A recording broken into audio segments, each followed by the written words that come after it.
do it. Hello, and welcome to Portfolio Matters, weekly markets checklist, week 181. And Donald Trump continues to disrupt the world order. But before we get into it, Richard will read the disclaimer. Thank you, Keith. Everything discussed during the Portfolio Matters podcast is for informational purposes only and should not be considered as investment advice. Listeners should be aware that we will be discussing securities that we own or have a financial interest in. Please do your own research or consult a professional investment advisor before making any decisions regarding topics mentioned on the show. A full disclaimer can be found at the end. What have we got this week, Keith? Well, it's another packed geopolitical week, or 2 weeks. But before we get going, a bit of housekeeping. So, I have another skiing trip coming up. So, what we'll do is we will do another podcast next week and then bi-weekly from there in order to keep a schedule. So, news over the past couple of weeks. Well, Donald Trump has had talks with Vladimir Putin over the war in Ukraine without including either Ukraine or other European nations.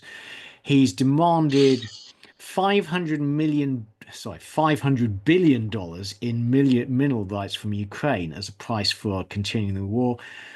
President Zelensky basically said no, leading to Donald Trump having a huge rant about President Zelensky, saying that he was a dictator and that Ukraine had started the war. President Zelensky has subsequently offered to resign in return for Ukrainian membership of NATO, amongst other things. And the latest news appear to be that Ukraine is going to make a deal with the US over mineral rights. So Donald Trump's team has allegedly offered Putin Ukrainian territory, no NATO membership of Ukraine, no US soldiers in Ukraine, the withdrawal of US troops from Europe, including from frontline states, and sanctions relief. He's meant to be a good negotiator, but he seems to have offered everything up front. A partial ceasefire in Ukraine would boost EU GDP by about 0.2%, a full ceasefire by about 0.5%. We'll show you a chart later. Elsewhere, other news, the US has threatened reciprocal tariffs on the rest of the world, and Donald Trump has stated that he considers VAT to be a tariff, which would mean he'd put tariffs on much of the rest of the world, including the UK and Europe. Jerome Powell has stated that he's in no rush to cut rates. US inflation came in hot in January. We'll show the data. Friday, US services PMIs and the Michigan consumer surveys all came in soft. UK inflation unfortunately came in hot in January, and as of last night, Germany voted in the conservative CDU/CSU party, and they have pledged to increase independence from the US, which is a good thing. So the last couple of weeks have really upended the post-war world order. Donald Trump has made it clear that he no longer wants to guarantee European security, and he appears to admire Putin. He's parroting a lot of the things Putin has said.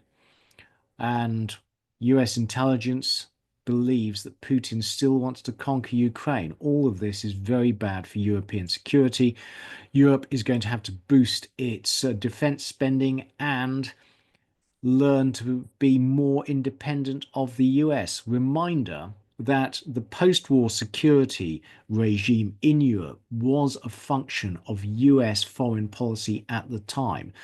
President Roosevelt essentially told Germany that it could rely on the US security umbrella because the US did not want Germany rearming. Now, that has all changed in the past couple of weeks. Richard, your thoughts? Yeah, I mean, it's very hard to know where this is all going, isn't it, Keith? Trump sort of says stuff he doesn't mean and means stuff he doesn't say. And so it's really, really difficult. I mean, I think the as you say, the long and the short of it is that Europe needs to insulate itself from the US, and it can only do that by, in this case, it can only do it by rearming to a considerable extent, which is great, and it makes Europe actually more of its own master. But it's, a rearming Europe doesn't sound like historically a fantastic idea either. No. So, in terms of the VAT, the comment, I mean, he would be right if VAT was only charged on imports, but because it's charged on everything in inverted commas except things that are VAT exempt, he's wrong. But sort of intellectually, they are quite a similar tax, tariff, and VAT, because effectively it's a sales tax. So, but in actual fact, because of the way it's applied, he's wrong, because it doesn't favour domestically produced products over imported products. I do, however, firmly believe that the Ukraine war has to end. Yes, no, I agree with that. Essentially, we have no way of winning it, or actually, that's not true. We don't have the commitment to win it. If we were Europe, were all to raise taxes, pitch in, send vast amounts of arms, which we could do, but we're unwilling to, in which case we have to accept a ceasefire, because Russia has reorientated its entire economy to a war footing. We have not. Yeah. Basically, we're fighting a war of attrition by proxy. Yeah. And the proxy is Ukraine. And, that doesn't work. Yeah. It would have worked if they had reached a sort of negotiated position in the first few months, like let's say 9 months or whatever. But that wasn't the case. So this sort of continued attrition is unsustainable. Yeah. Well, essentially, Putin's taking Ukrainian territory, creeping 100 yards by 100 yards. Some charts related to the news. Well, so Donald Trump has announced tariffs of 25% on imports of steel, 10% on aluminium, and that will affect Canada mainly. But take a look. And even the UK, unbelievably, given how we produce hardly any steel, we do actually export scrap to the US. And so we will also be affected. But the GDP impact of Trump's 10% tariffs will be pretty negligible on the US. 7 basis points of GDP. It will affect China more, but even then, that won't be huge. 20 basis points. If Trump considers VAT to be a tariff, and as Richard has pointed out, it's not, because it's charged on everything, not just on imports, then that will mean he'll be putting retaliatory tariffs on a lot of countries, including the EU and the UK, but I doubt he's going to do it. The 10% tariffs on China have been implemented, and take a look, that's the goods that are going to be impacted the most, electronics. The EU is going to have to boost defense spending, and these are big numbers, and the EU, all the EU countries already run large deficits. Reminder, France already runs a deficit of 5.5% of GDP. Ursula von der Leyen is talking about loosening the fiscal rules in Europe to allow more defense spending. But frankly, they don't enforce the fiscal rules, so loosening them will have no effect whatsoever. I noticed the other day that they're also considering redesignating some of the COVID recovery loans that have been made available to countries as available to spend on defense. And the other point here is that there's no point spending this money on US defense equipment. Exactly. Because that doesn't remove the threat of the US not supporting Europe yet. So Europe has to start building up its indigenous defense industry. Absolutely. Inflation break-evens continue to move higher in the US. Inflation is proving unpleasantly persistent, although the weak services data coming out of the US on Friday led to a rise in expectations of Fed rate cuts. We'll take you through the data. Doge has its own website now, and they are claiming to have saved the US 55 billion. So far, we have not really seen much of a rise in unemployment in the US because of what Doge is doing. But Doge is going around closing down entire departments.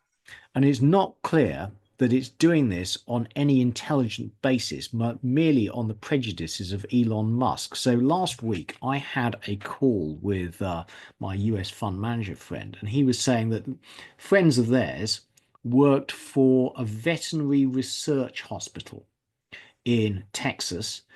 And this mainly does work on diseases for farm animals. So important work. Doge walked in, told everyone to go home. They were closing it down. So it's systematic, and he's closing down a lot of stuff. But it's not clear this is waste he's cutting down. These are actual functions of the US government. And you wonder how far he's going to go and how soon it's going to be before there's a backlash. Richard? So it's very strange, isn't it, Keith? So I understand the sort of angst that what you read about US aid and the way it's sort of scattergunning vast sums of money around the world. I can understand the angst that causes. I was quite surprised. We know somebody, and bumped into them actually, and they run a little PR agency. This is in South London, and they said they'd been severely affected by the cuts in US aid. Wow. Because they did a lot of work with NGOs. And when you think about it that way, you say, well, why is, the US government is actually funding a PR agency in South London? Exactly. Yeah. And so I can understand that the sort of angst that this is causing, because it is like it has become an amorphous money spending agency without any clear focus, I would suggest. I'm not an expert, but the scale of the disruption that is being caused, and that example that you've just given, Keith, once you break these things, you can't. It's really hard to rebuild them, set them back up. And there does seem to be no logic whatsoever in just going in and closing down using your example, an agricultural research department. Without even knowing what it is they're doing, presumably, because you can't know what they're doing in that space of time. And it's been awarded a grant for specific work. So you have to think that out of all of this, there is going to be an awful lot of damage done. And, and that amount of damage is going to have ripple effects for many years to come, and possibly profound effects in ways that are unpredictable. So I'm sympathetic to cutting down the waste, if what waste there is, but I'm not sympathetic to the sort of draconian closure without understanding what it is you're closing. Yeah, I agree. I mean, I have absolutely no problem whatsoever in closing down DEI. I mean, who is one of those things that I suspect the vast majority of people were skeptical about it in the first place. From my own perspective, being, this podcast ethnic minority member, I was always intensely disliked DEI because it's actually, when the Chinese and Asian people are generally discriminated against in DEI and like university applications, etc. It appears to basically be to the benefit of whoever is the ethnic minority of favor du jour, rather than. So it's like it adds who's selecting these, who benefits from DEI. Anyway, also, rant over. Yeah, but there's a point here, isn't there, Keith? Also, which is if you live in a meritocratic society, which we do, and then you start changing the rules about where the merit lies, then your meritocratic society ceases to function, and the issue is. The issue is different. I think. I mean, I suspect that a lot of these departments have become incredibly bloated, and as I'm sure a lot of our departments I'm sure they have. are incredibly I completely bloated. agree. But then you have to actually cut them in a sensible and, intelligent manner. Precisely. Yeah, you have to properly understand where the bloat is and what can be removed. Yeah. And he's also operating on the principle of chuck it all out and then see what we can't, and then put back in place what we can't do without. Yeah, I know. This is how Elon Musk operates. Yeah. But, I suspect he's going to do a lot of damage and then be desperately trying to rewind it. Well, I think the problem is some of these functions of government are actually really very important. And if you just class them all as let's chuck them out and see which ones we need back, you might find that when you need it, it's no longer there. Yeah. And coming in from the left field, something we really don't want and can't afford if we are to have another COVID crisis. Apparently, I read something about this as well. Apparently, it's not. It has far less infectivity than COVID did. Oh, good. And the article I read was rather dismissive of it and said, "Oh, good." So fingers crossed. I just have to hope that it's not one that they've made, and then Exactly, or another one that they've made, I should say. Yeah, another one they've made, and that they don't accidentally release it. Yeah, well, that's the thing, because I noticed the same Wuhan lab that manufactured the last one. Anyway, moving swiftly on. This week's economic data. So, latest status of the world. So the UK private sector actually is showing surprising resilience. So we'll take you through the data, but the unemployment numbers, we've been expecting all them to start rising, and they really haven't. Despite all the surveys showing that businesses are intending to and actually cutting staff. Inflation appears stubborn. Stagflation. EU is weak and really not going anywhere. The US continues to be just fine, although the latest data shows that the surge in confidence after Trump was elected and then inaugurated seems to be fading. China weak and expecting it to weaken further as the trade war takes effect. On to the UK, Richard.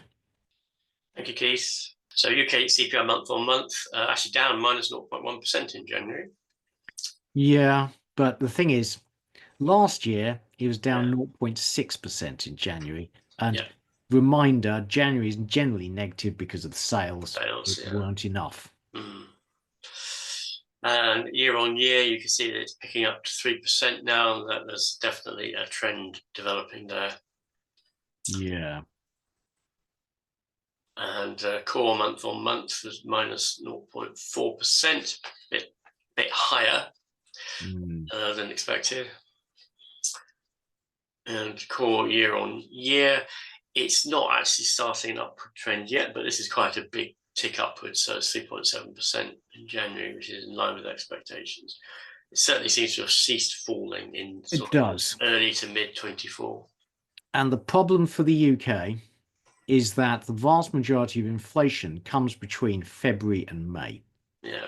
So but prior to these numbers, the Bank of England was forecasting that UK inflation would peak at 3.7% by May, and we've already started to miss. So, not great.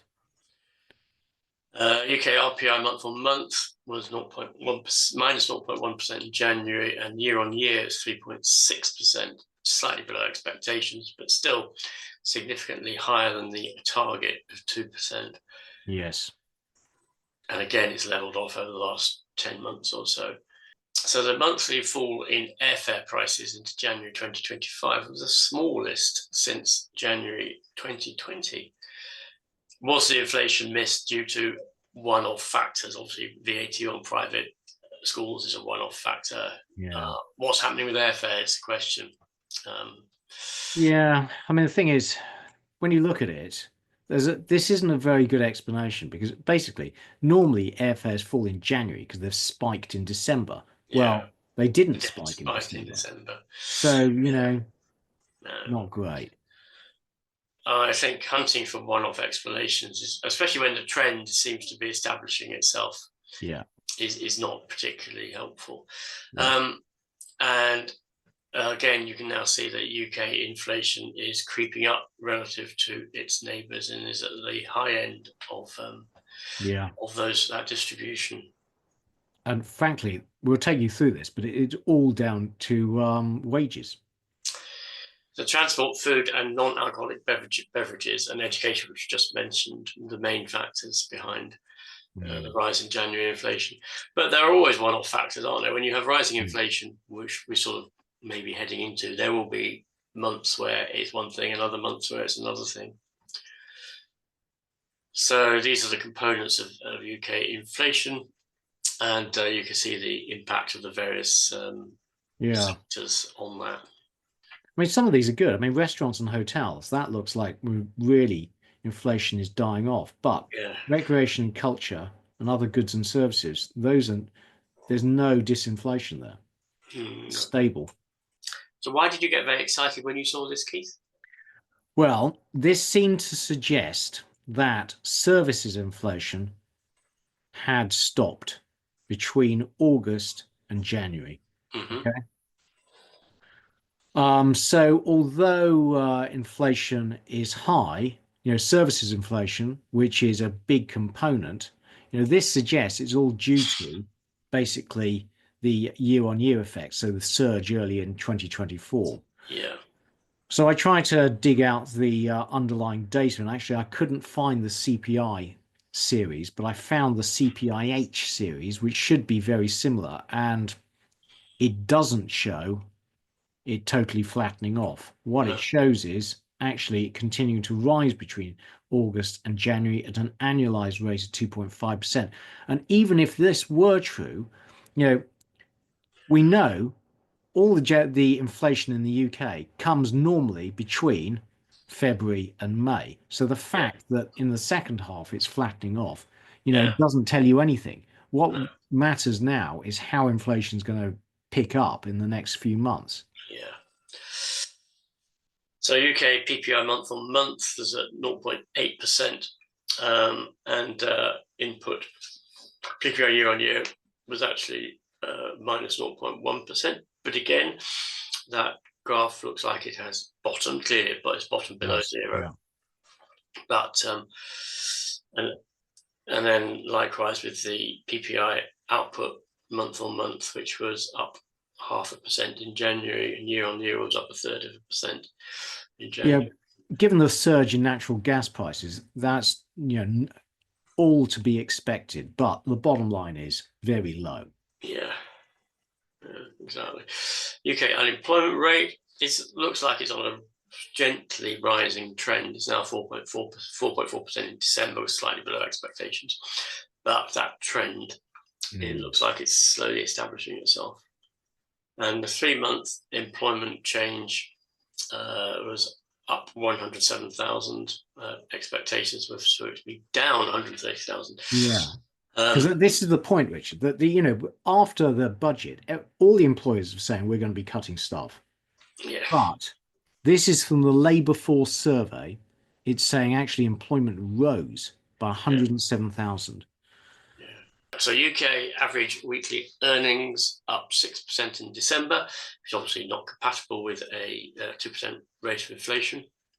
Yeah, and I find this incredibly puzzling because, frankly, we were on a disinflationary trend until wages picked up again.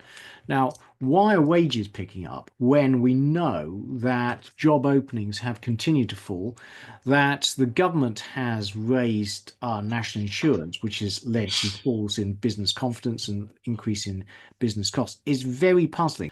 The only thing I can think of is that the government also mandated this increase in the minimum wage, which comes in April, and perhaps firms feel that they have to implement that early.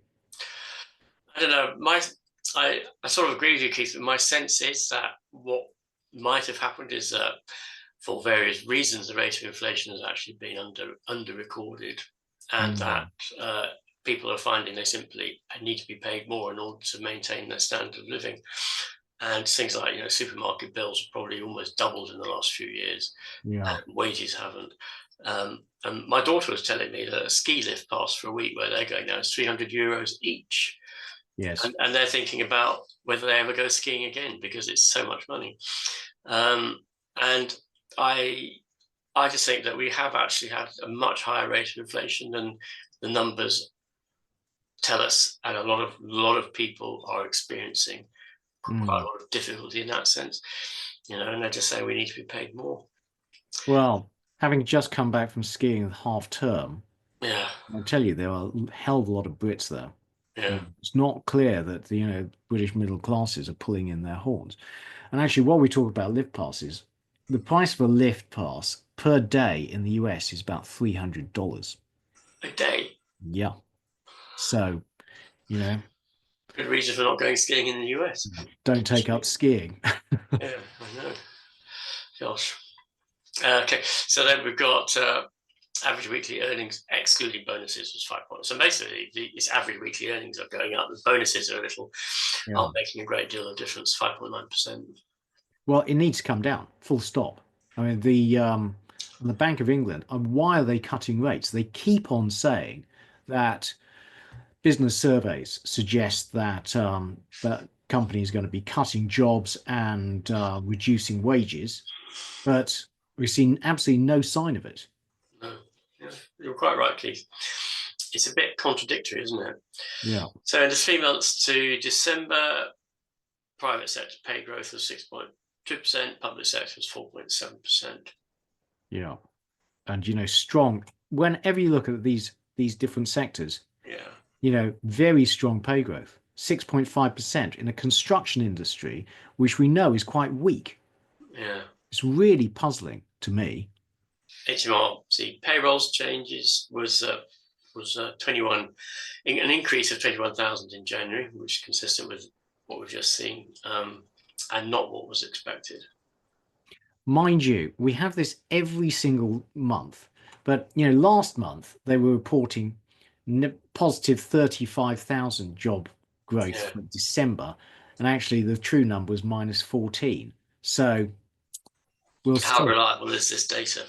But we've just reported from the labour force survey that the 3-month change in employment was plus 107,000. Now, this is from HMRC payrolls data.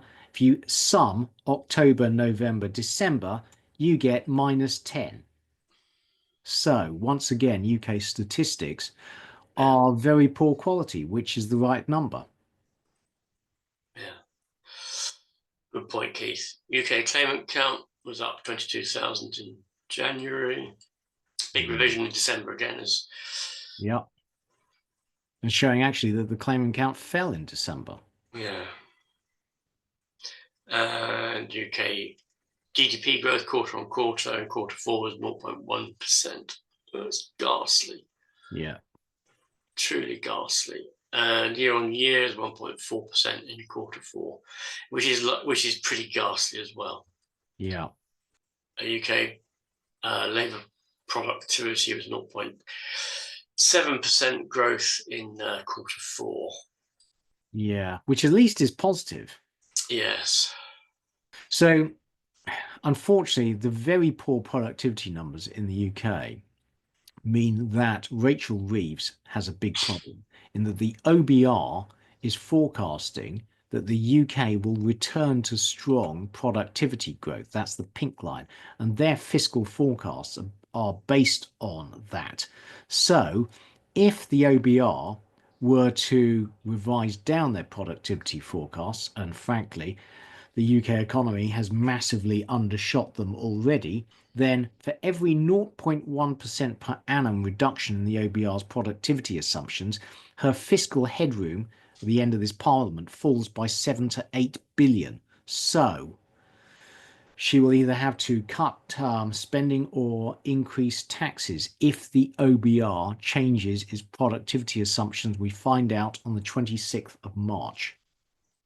The UK business investment quarter on quarter was down 3.2% in quarter four, and year on year is down 0.7 in quarter four. So that's really bad. And of course, the way to increase productivity, generally speaking, is via investment. And this is just counter to what we need. I don't think the environment for business investment has been made very negative Yeah. by Rachel Reeves. Absolutely, totally. And one of the reasons we've got such poor productivity is the lack of business investment. Yeah. And we have a bloated public sector where their productivity, I think, is probably very, very poor. That is my view, as opposed to substantiated. UK construction orders year on year fell 0.1% in quarter four, big fall in quarter three. So it looks like the construction sector is continuing to slow down. GDP month on month, and that big blue bar looks fantastic, doesn't it? But we know that UK GDP is poor, and it was up 0.4% in December, but clearly that is not reflective of what's really going on in the economy. Yeah, and also, Richard, again, this doesn't add up. Quarter on quarter, according to the ONS, UK GDP growth is 0.1%. Yeah. Add this up, it's 0.4%. Yeah. Not very good. And year on year, it's just scrabbling along just above 1%. Actually, 1.5% is not too bad, No, that line is not good, is it, Keith? Yeah. Retail sales month on month up 1.7% in January. I found these numbers really odd because actually, when you dig into the detail, it was all grocery shopping and supermarkets. So, do people really massively increase their supermarket shopping? It does seem like it does seem like the data is completely messy, doesn't it? It's completely inaccurate and unreliable across the board. Year on year, retail sales up 1% in January. Manufacturing PMI in February, 46.4. It's a nasty looking chart. Yeah.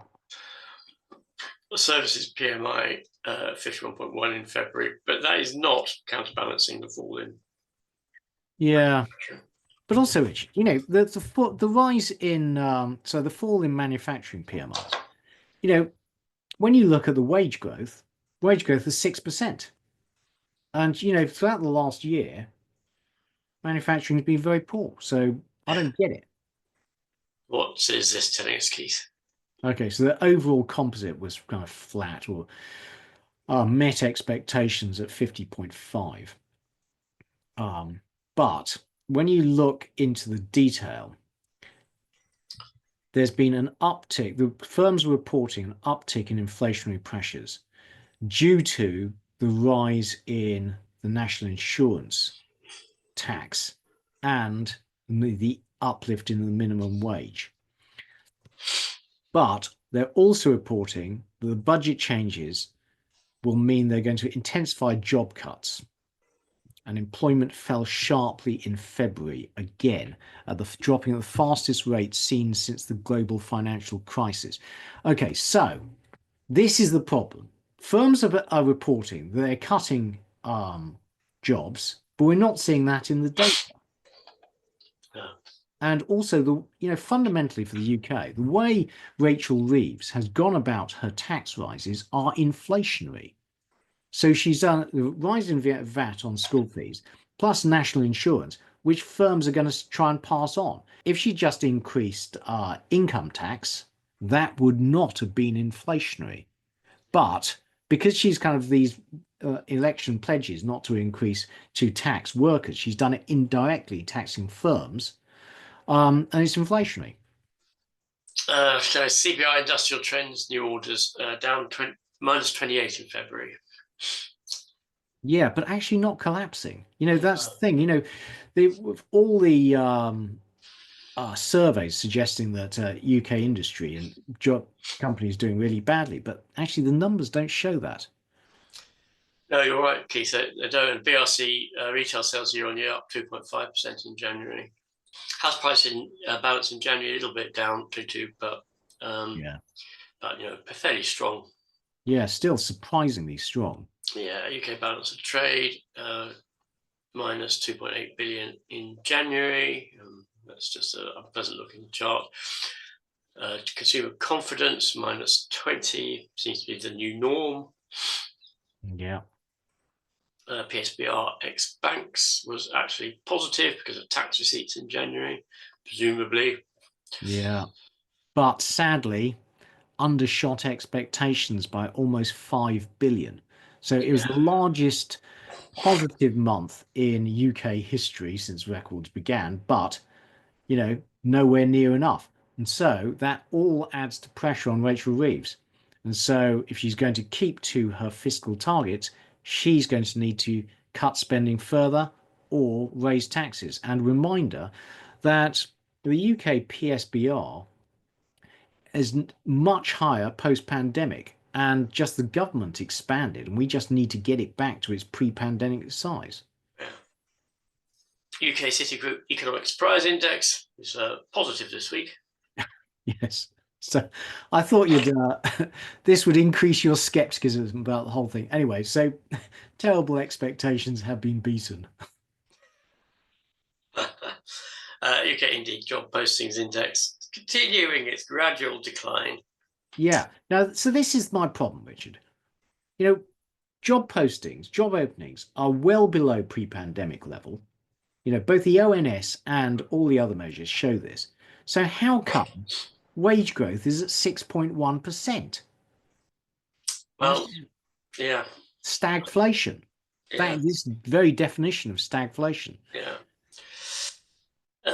Permanent placements and temporary billings indices from KPMG is suggesting that permanent placings are falling faster than temporary billings. Well, but both falling, the fastest rate since the pandemic. Yeah. And so why is this not showing up in the official stats yet? Because the official stats aren't much good, one suspects. And KPMG also reporting a continuing fall in job openings, and which is actually quite widespread. With a lot of these sectors showing falls, and very few of them showing increases. Actually, look, registered specialist nurses, registered children's nurses, primary education teaching professionals, and electricians and electrical fitters being the only positive ones. Yeah. And you look at the service industries. So waitresses down 24%, sales assistants down 25%, hairdressers and barbers down 28%, bar staff down 27%. These are big drops. Yeah. Minimum wage coming in, minimum wage rise coming in is really hitting job openings in those sectors. Yeah, there'll be more and more self-service. Okay, so actually, can I do this, Richard? So last time we were reporting that the Bank of England had halved its UK growth forecast for 2025. And frankly, I was parroting the FT in that. But that's not actually true. So medium term, the Bank of England, their full growth forecasts remain the same, but they've shifted forward, given the fact that the UK economy has underperformed and has basically had little growth in the second half of the year. What they've done is they've just shifted the whole line forward. Basically, they've accepted that they've had no growth for 6 months. And now, again, they're expecting growth to take off. Let's see what happens. They always do this. Yes, it's a bit like the inflation curve, isn't it? Same principle. It's not what we really expect it to be, it's what we hope it will be. Yeah. NHS productivity was down 2.4%. I'm not in the least bit surprised. I think the fundamental problem with the NHS is it's appallingly badly managed. It's not frontline staff, it's a grotesque management that they have. Yeah. And, the NHS can be fixed, but it has to be fixed by root and branch reform to NHS management. Reminder. Right from the very top down. Yeah. You heard it here first. So. Flip side of this, let me just give the counter argument. Yeah, is that okay? It's a service industry, so if you add more resources and you allow doctors to spend a bit more time with patients, and the quality of the service goes up, productivity goes down. Yeah. I completely agree. I mean, but that case is really quite a sophisticated argument, and if you put that to most NHS managers, they look at you as if you came from Mars, and that's the problem. There's an enormous degree, an enormous lack of sophistication in NHS management. It's foolish, it's stupid, and that's what needs to be addressed. Yeah. Do you by any chance have a close relative who works for the NHS, Richard? I have a relative who struggles under the burden of the most dysfunctional management you could possibly imagine. It is absolutely, absolutely mind-bogglingly awful. Right. So Richard has the inside track, is all you need to know. I admit that it's partial information, but okay. So public service productivity in July to September is 8.4% lower than it was in 2019. So 5 years ago, it was 8% more productive. I mean, this is just, yeah, it's the same problem, isn't it? It's throughout. Basically, it's the dumbing down of the public sector. Yeah. And it needs to be reversed, but it has to be reversed by someone grasping it and making enemies in order to do it, to get it fixed. So there's the summary. I mean, I won't repeat it, but it's I don't know where we are in our economy. We've got an inflation problem, we've got a productivity problem, we got public services disintegrating because the Conservatives messed them up for 12 years. We've got a Chancellor of the Exchequer who doesn't understand what she's doing, and then on top of that, we've suddenly realised that we're defenceless without the Americans. Hey, so summary. Anyway, it was nice chatting with you, Keith. I'll see you next week. Yes. So anyway, it's all good here. Right, moving swiftly on. Right, to the EU. So the EU economy grew by 0.1% quarter on quarter in Q4, and year on year 0.9%. Not great, but not the end of the world. At least it's still growing. Employment change quarter on quarter in Q4 was 0.1%, year on year 0.6%. So your EU economy actually still growing, still adding jobs. Industrial production month on month December was minus 1.1%. Not great. And that was before the Trump tariffs came in. So you would have expected a bit of boost to industrial production as US clients brought orders forward. That didn't happen. And year on year down 2%. Now, if there is a ceasefire in Ukraine, then I would bet you that the EU will find a way to increase importation of Russian gas, leading to falls in gas prices. And you might see a revival in EU industrial production. Certainly the markets are expecting gas prices to fall if there is a ceasefire. Manufacturing PMI actually ticked up to 47.3 in February. Services PMI, however, faded again. That is not good. EU and UK economies are mainly services. As a result, the composite was flat. Balance of trade continues to be decently positive. The current account, very positive in December. Perhaps that is evidence of bringing orders forward in the US. The ZEW Economic Sentiment Index, which is a survey of economists, rose in February, presumably in anticipation of a ceasefire in Ukraine. Citigroup Economic Index, Surprise Index, was very positive. Richard is skeptical. Meanwhile, job postings in Germany continue to fall. The wage growth in Germany is perfectly compatible with 2% target, frankly, unlike in the UK. Indeed, job postings in France also continue to fall. Wage growth in France is very low. German industrial production, that looks very poor. Actually, German industrial production is down 20% since 2018. Pretty big and shocking numbers. Corporate bankruptcies in Germany are rising. But if there is a ceasefire, take a look. European GDP should rise. But when you look at the components, that is mainly due to better energy prices. So the market economists, everyone is expecting essentially Europe to compromise with Russia and import a load more Russian gas. Not great. So in summary, I mean, the Eurozone is very highly exposed to geopolitics at the moment. So Donald Trump is threatening tariffs. That'd be bad.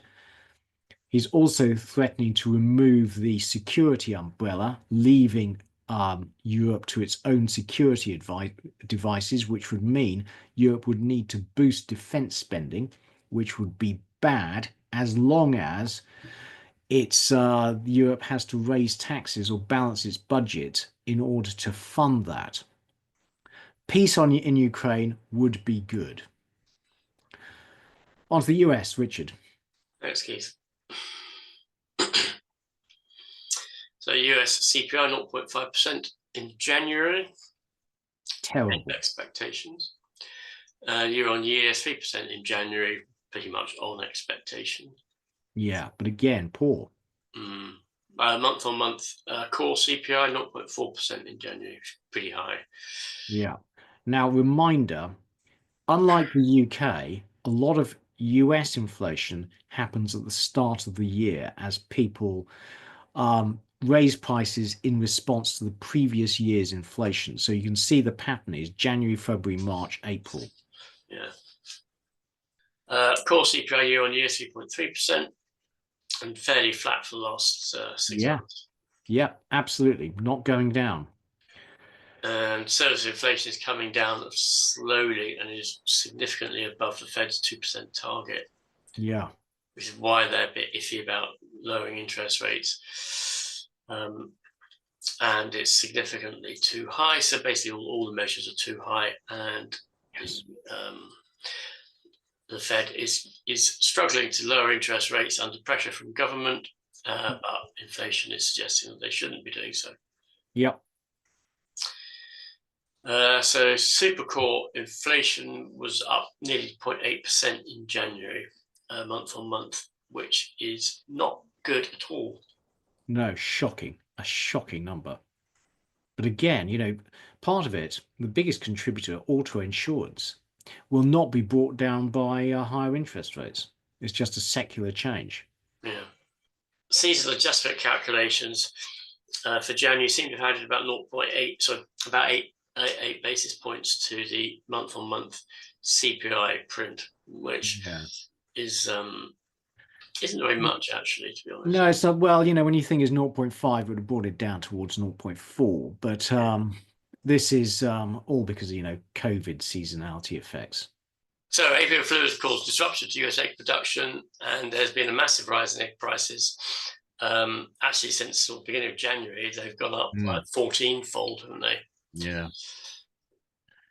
Yeah, but so contribution to inflation was very small, honestly.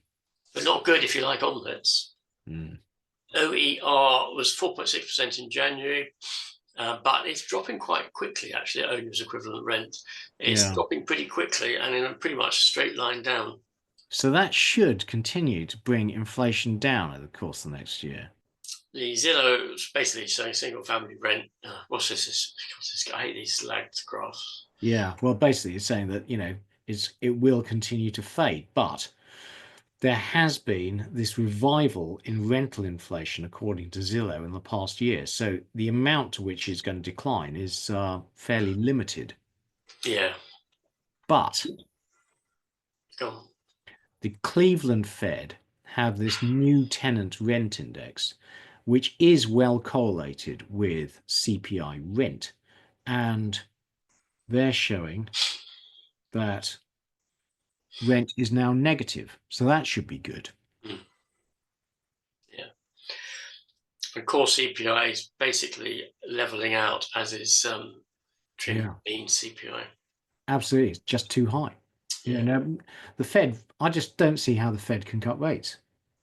And Robin Brooks is suggesting that US inflation is not resurgent. I think the jury's out. We just have to wait and see. Really, I think it's very, very complicated what's going on. Yeah. It's also complicated by tariffs, by what Trump is doing upending the world order, and all sorts of stuff going on there. Well, the big danger for the US is Trump is going to impose tariffs, which means that there will be one-off rises in prices.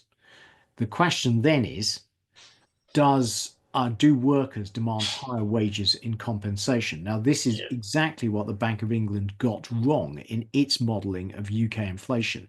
Reminder, Bank of England was massively behind and failed to raise um, interest rates in response to a big spike in UK inflation because their model suggested these were one-off rises and people would just accept them. They didn't. They demanded higher wages. yeah. So US PPI month on month, 0.4% in January, and year on year is 3.5%, and that's rising. Yeah, not good. Reminder, we think there's about a 1 month lag between PPI and CPI. And core PPI month on month, 0.3%, and year on year, 3.6%. Again, steadily rising. Yeah, and again, a miss to the upside. US retail sales month on month down 0.9% in January. Yeah. Retail sales year on year up 4.2% in January, so pretty healthy looking retail sales in the US at the moment. Yeah, but that January number, the market didn't like very much. But if you look at credit card data, Yeah, they're not showing any dip at all. no. So, who knows? Real US retail sales have been flat since 2021. So industrial production month on month, 0.5% in January, ahead of expectations. Year on year, 2% in January, ahead of expectations. Manufacturing PMI 51.6 in January. Yeah, better than expected. And services PMI 49.7 in February, which is quite a lot worse than expected. Yeah, now I seriously wonder whether this is Doge because we've got some graphs for you later, but anyone supplying the US government, and that is a hell of a lot of the US service sector, they're seeing their contracts ripped up. Yeah, good point, Keith. So composite PMI 50.4 in February, below expectations. And Michigan consumer sentiment for February 64.7, so it's quite a noisy graph, so but a fall there, definitely. Yeah. Michigan current conditions 65.7. Yeah, it's quite a noisy sort of graph, so there's no way it's going at the moment. Yeah, but that Trump boost appears to be fading. Yeah. Michigan consumer expectations 64, below expectations, not looking strong. Michigan 1 year inflation expectations jumped up very rapidly to 4.3. Yeah. That's a really sharp spike up. Not good. And the 5 year inflation expectations also done the same thing, up 3.5 now, a sharp spike up the last couple of months. So one thing my US fund manager friend said was these Michigan survey has moved from in-person interviews to online interviews. And since they've done that, the dispersion of results that they get has massively increased. So he says these are increasingly unreliable because people, on an online survey, they get lots of people who just says 20%, Yeah, yeah. US consumer inflation expectations are flat at 3%, and really have been for quite some time now. Yeah, so this is from the Fed, and is probably more reliable numbers. National Federation of Independent Businesses optimism is at 100, nearly 103, and it's sort of maintaining that level after the big spike up. Yep. National Association of Housing, whatever.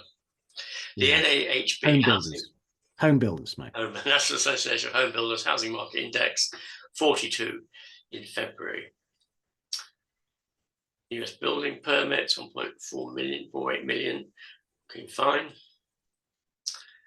US housing starts 1.37 million, looking fine. Initial jobless claims 219,000, looking fine. Yeah, and that's odd, isn't it? Because I thought Doge were laying loads of people off. Yeah, well, maybe they haven't really been laid off yet. I don't know what US employment report is. US continuing jobless claims, 1.8 million. Again, looking fine, really. And so far, there's been negligible rise in unemployment claims from federal employees. As I say, we don't actually know what the employment law in the US says, whether they've actually been given notice or whether they have actually been made redundant. Well, I believe that they're going to remain in employment for the next 8 months, and then they will voluntarily resign. Which means that there'll be a spike, doesn't? Yes, that's right. In 8 months' time.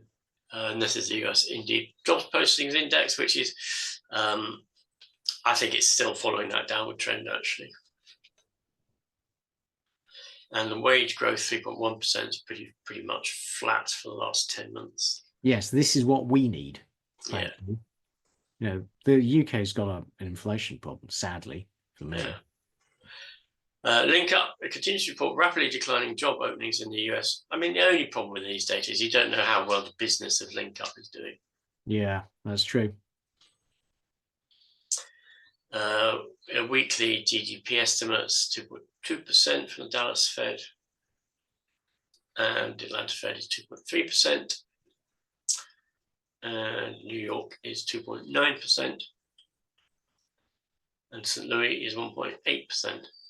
So, all still good, but all down a bit. Yeah. It's interesting. Yeah. The City Economics Price Index is down. Yeah. Well, imagine that.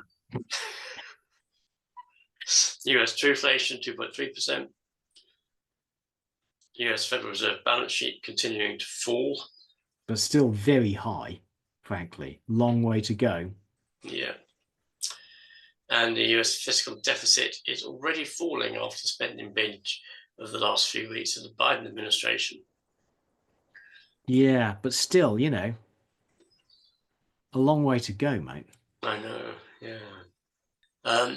Real disposable personal income in the US is now back at pre-COVID levels, which means the economy sort of started to normalize after COVID. Yeah. US financial conditions remaining very easy. And Americans are rich in comparison to everybody else. Yeah, look at us. We are, on a per capita basis, we are poorer than the poorest state in the US. At some stage, we're going to have some good news in this podcast. Just wait. But they do also have a lot of debt, this is saying, so this counterbalances their wealth. Yeah, it's just students get stuffed. The US, reputedly, because there's a lot of debate about this, isn't there, has the largest gold reserve in the world. I mean, there's a lot of debate about it because some people think the US has lost its gold because it's leased it out and it's gone. Who knows? Right, okay. And China says it's got 2.3 thousand tons, but in reality, it probably has a great deal more than that, but they just don't let on about it. Yeah.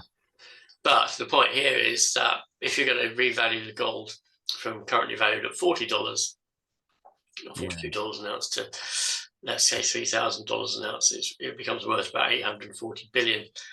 And if you're going to offset that against the national debt, it's not enough. So if you actually want to be able to if you actually say, I've got 8,000 tons of gold, and you want to revalue it to make a significant dent in the national debt, you have to revalue it at some multiple of $3,000 an ounce.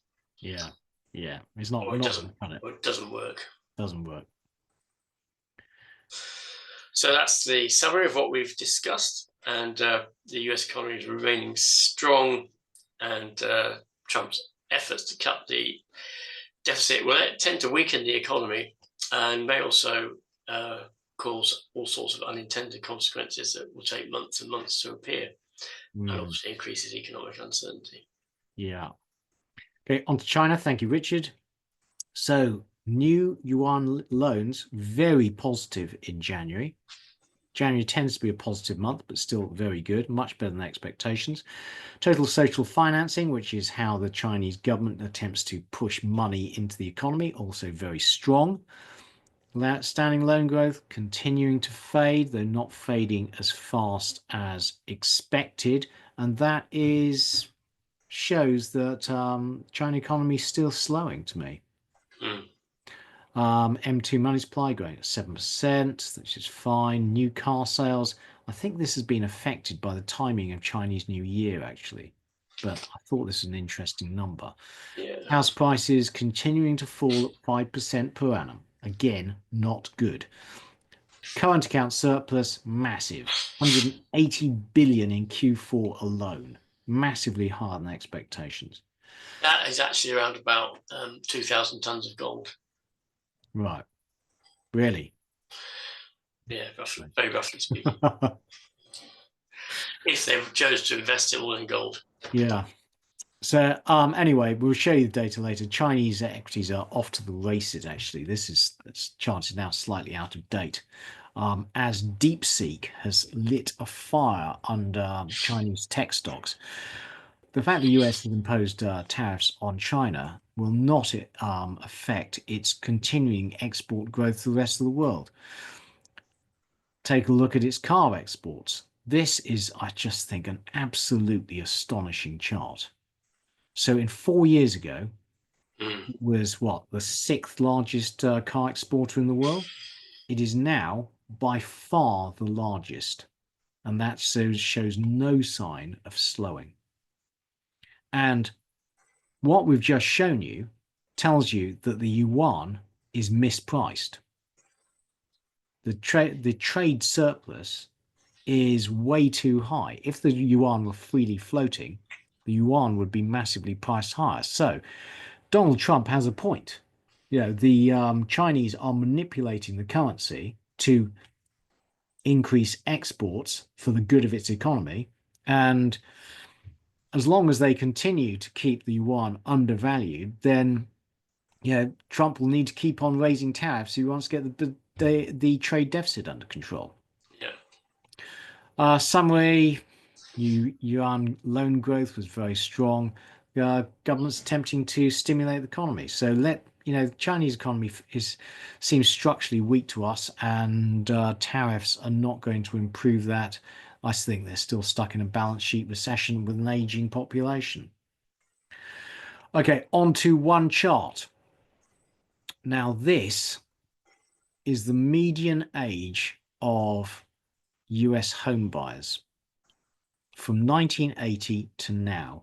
And a recurring theme of this podcast is how young people are getting stuffed by the current economic system. And this is it in one chart. Go from 31. So, was the median age of the home buyer in the US in 1980 to 56 now. Only people towards the end of their careers after they've saved a lot of money, can afford to buy a house. Okay, and on to briefly New York Mayor Eric Adams. So this is Eric Adams, and he's done a deal with Trump. And the reason we're talking about this is that Trump appears to be changing the whole system of government in the US, in that Adams was indicted last year on corruption charges for allegedly accepting gifts totaling more than $100,000 from Turkish citizens in exchange for favors. There's very good evidence of this. And he was due to be arraigned by the Southern District of New York's Attorney General. But he then flew to see Trump. He did a deal with Trump, reportedly, in which he would allow Trump to impose his immigration laws on New York, which was previously a sanctuary city, in quotes, where the immigration laws were not enforced. And as a result, charges against him have been dropped in a quid pro quo, although they haven't. So when I say they're in abeyance, so as long as he continues to be nice to Trump, he won't get prosecuted. The chief prosecutor has resigned in protest. Now, the implications of that is the US is becoming more Russian. So essentially, Donald Trump is willing to overrule the rule of law as long as you're going to be nice to him. And he is promoting the people close to him, his oligarchs. Um, the US is changing. You can't take for granted the rule of law. Richard, any thoughts? No, it's rather depressing, isn't it, Keith? I mean, it is. A crime is a crime, or an alleged crime is an alleged crime. It needs to be tried through the judiciary, through the legal system. And if you start changing that, then the whole system becomes. Yes, it's becoming a clientelist state. So, if you're a client of Donald Trump, you can get away with anything. Yeah, I agree. I think it's been heading that way for quite a long time. But I think what Trump is he's the icing on the cake, isn't he? If you can use that analogy, I mean, he's basically it. I mean, their whole political system is sort of fundamentally corrupt the way that the elections are effectively bought by the person with the largest amount of money. The whole thing. Yeah. So this week, one of the major things I've got wrong over the last couple of years, and frankly, I've got pretty much everything wrong, is that the failing to invest in new technology, basically. And so this week, we're going to have a look at a few emerging technologies. And going forwards, and yes, I fucked this cycle up, but going forwards, what Simon W. and other Discord members have taught me is that actually, rather than sit back and, just think everything's ridiculously overvalued and it'll go, to the moon and then come back down again, when a new technology emerges next time, and they will, get in early and just ride it for a bit. Because actually, these bubbles last much longer than you think. And you can make a lot of money as long as you get out. Just don't hang on to the bitter end. So, with that in mind, we're going to talk about, first of all, technology transitions. Richard. Okay, so technology transitions. So they can be very rapid. Look at these two photographs of New York, 1900 and 1913. And so we've got horses went from providing 95% of total road transport in the US to less than 15 in just a few years. Yeah, absolutely. And the car obviously could travel quite a lot faster than a horse and requires less maintenance, didn't need brushing and so forth. And it was a decisively superior technology, and the transition was very rapid, as you can see. Here's some other technology transitions showing similar rates of change. So we've got fabric dyes, insulin versus animal versus recombinant, video rental. This is really interesting. Digital cameras versus film cameras. Yeah. Same thing. And then car tires, non-radial versus radial. There's one on coal, bituminous versus anthracite, and nails. Corn, non-GM and GM. UK power, town gas, natural gas, TV screens. Yeah. Crystal meth production even. Wow. And transatlantic travel. Yeah. But I mean, many of these we've lived through. Yeah. The cathode ray tube to LCD, cameras, and definitely.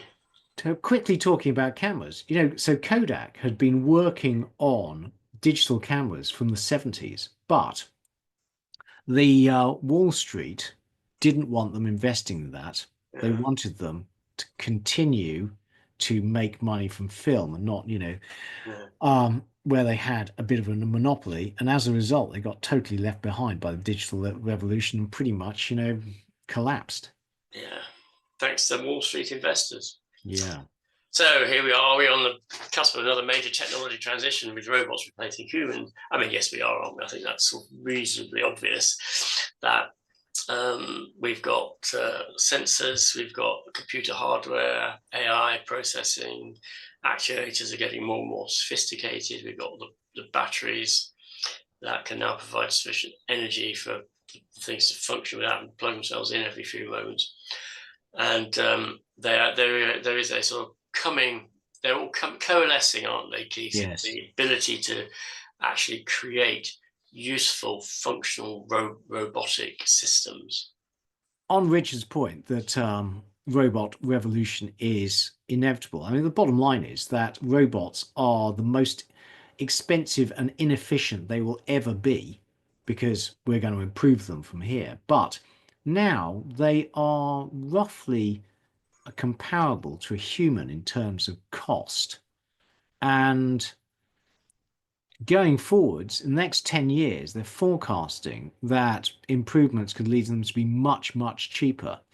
So that means that we're going to replace a lot of human labor with robot labor, which should be very good for productivity and also, sadly, put a lot of people out of work. And I think that's the real question, isn't it? And what happens to all these people who are put out of work by initially manual robots? But the thing is, Richard, I am slightly skeptical about this Mm-hmm. because we've talked about this on the Discord, is that we years ago, when we were angel investing, we saw a company that was doing um, automated pay point of pay beer um, dispensing for pubs. Okay, so basically, instead of waiting for the barman, you just tap and it would dispense you a pint. Yeah. But and it's much cheaper. Why don't you see them? I've never seen one in any pub I've ever been to. Why not? It's presumably it's just because people expect to be served by a barman. There's, Yeah. cultural barriers to this as well. That's very true, Keith. There are cultural barriers, and I'm sure they will be able to do things that people won't wish them to do.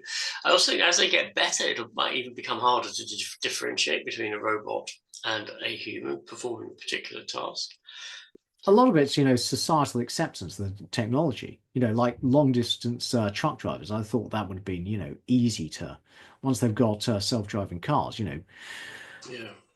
That'd be easy to replace. Now, actually, I thought point five here was really interesting in that the quality of products will also improve because a limiting factor on quality is just the cost of production. And if you decrease wages, get robots to do it, then you can concentrate more on quality. Mm. That's true. Yeah, I mean, I think it's what I would say is it's very difficult to understand how it is going to play out, but it will play out. Yeah.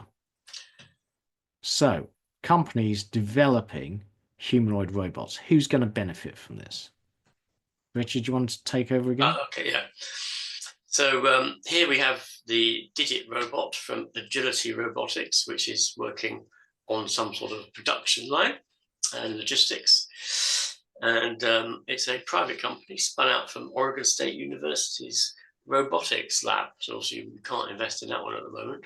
Yeah, but again, I mean, it looks impressive, doesn't it? Look at what it's doing, though. And this is going to be a recurring theme. Yeah. It's just moving stuff around. I mean, it's an Amazon warehouse robot-ish. Yes, it's that's right. That's that type of thing. Yeah.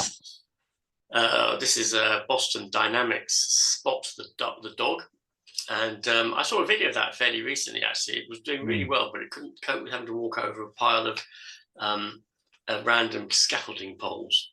It kept falling over. But, that's just So Boston Dynamics is owned by, I think these are quite scary, actually. Yeah. Especially when you mount a machine gun on the top. Well, exactly. Yeah. Why aren't we doing that? Well, I'm sure we are, Keith, not we. Yeah, actually, I'm sure we are. So Boston Dynamics owned by Hyundai, so you can invest in Hyundai for Boston Dynamics. Figure 2. This is the world's first commercially viable autonomous humanoid robot tested on the BMW production line.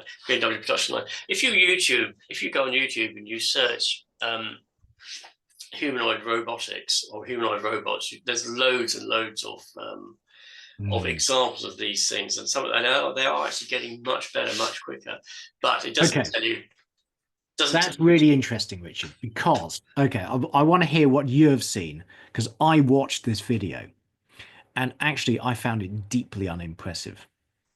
So or they're on the BMW production line, yes, but they've set up a sort of very highly staged production process where all this robot has got to do is pick up two pieces and then fit them into a jig, production jig. And it's really basic and really simple. And actually, a human being could do it much, much faster. And all it's doing essentially is moving stuff around again. There's almost no manipulation. So the all the videos I've seen show robots moving well, but none of them manipulating well. What have you seen, Richard? Yeah, so like you, Keith, I've seen them moving very well. I guess manipulation is more complicated because it's very fine movement of multiple Yes. finger joints, and it takes longer to develop. But I'm sure it will develop. But I do find some of the movement robots, I find them quite scary, actually. Yeah. And the thing is, in order to manipulate, you need very good 3D spatial awareness. So Yeah. I think it will come, but you know, the some of the hyperbole currently, I think, is overstated. Yeah. This is Neo, the home humanoid robot from 1X Tech, another private company, and Apollo from Aptronic, a privately held spin-out from human-centered robotics, so it can move boxes, Yeah. cargo. Tia GoPro from Barcelona, Yes. PAL Robotics. Yeah. Again, don't see it appear to be listed. So what is going through these companies? I was very impressed by how much private capital has been put into it. So none of them are listed. Yeah, I think you're right. This is Amica from British company Engineered Arts. So it specializes in human facial expressions and is used in the media and arts sector. I don't think they're very good at it. I saw some, whether it was this one or something different, I saw it wasn't very good. And I think one of the issues actually is the speed of movement. So I watched I watched an AI. One of the ways you can tell an AI is on a video, not a human being, is that they blink in a very weird way. Right. Okay. Yeah. I mean, I'm sure that will improve as time goes by. So, I mean, I thought this was quite British in that it's they found a small niche and it's really not robotics. It's just, producing animatronics for the museum and media arts section. So actually, but in summary, how far away do you think we are from having robots replacing people, generally on production lines and other things? Well, I think it will be a gradual process. I suspect in 20 years' time, we will think it's quite normal to have robots doing sort of various manual tasks, like emptying our dustbins, for example. There are many other examples. I think it'll be, I guess, transport is transport. You either want a horse and cart or you want a car. Whereas with robotics, there are many, if you take the analogy, you either have a human being or there's a simple production line with highly repetitive maneuvers. Well, we already have those. We have paint spraying on car lines, for example. We've had them for many years. So each robotics sort of solution is effectively its own little displacement of human by the robot. And so we're going to have multiples of those, hundreds, thousands of those over the next few years. And the more complex they are, the further down the track that displacement will occur. Yeah. No, I completely agree with you. I mean, what we really need is them in the care sector. Yeah, completely. I mean, what it does, obviously it affects productivity. It also affects, immigration policy should be affected by it, as you say, Keith, if you have it in the care sector and so forth. So I think it's, there's an LNG, let me just, LNG Robotics and Automation ETF. Wow.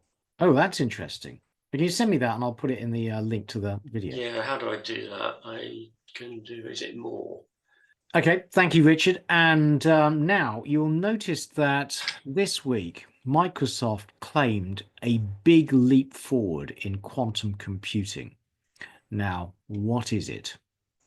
So first of all, what is quantum computing? Well, in a classic computer, you have binary states of the semiconductor. So everything is done in bits, which can be either one or naught. The semiconductor can either be positive or negative. So, you have everything occurs in a binary fashion. In quantum computing, you have quantum particles, and these can be electrons, proteins, atoms, ions, or superconducting units, anything that exhibits quantum properties.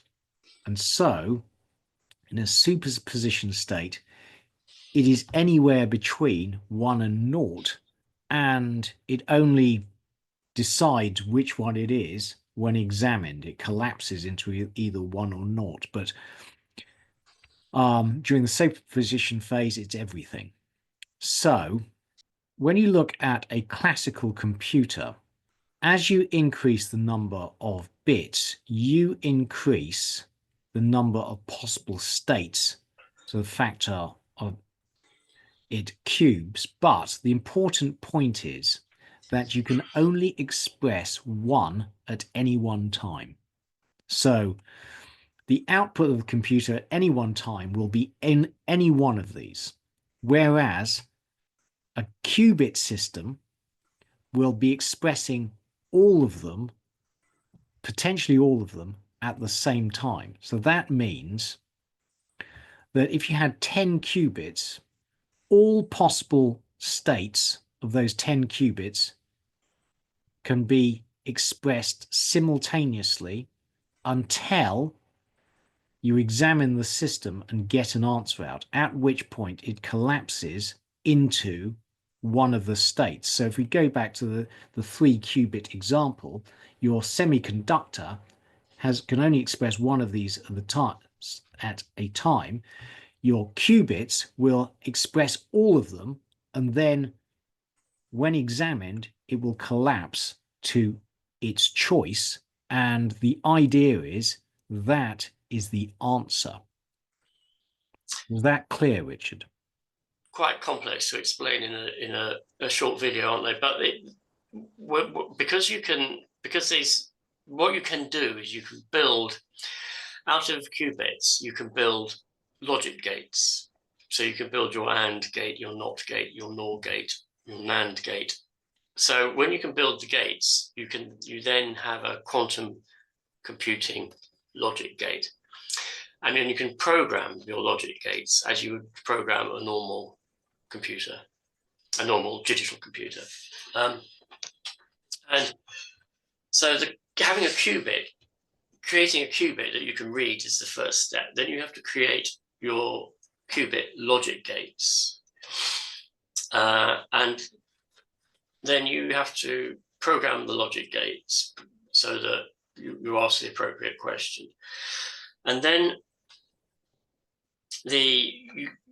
so a lot of this is still theoretical because it hasn't actually been achieved.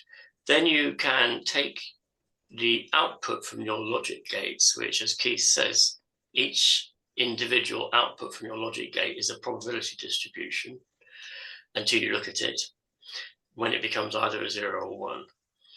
And so then you look at the entirety of the output, and that output will collapse into a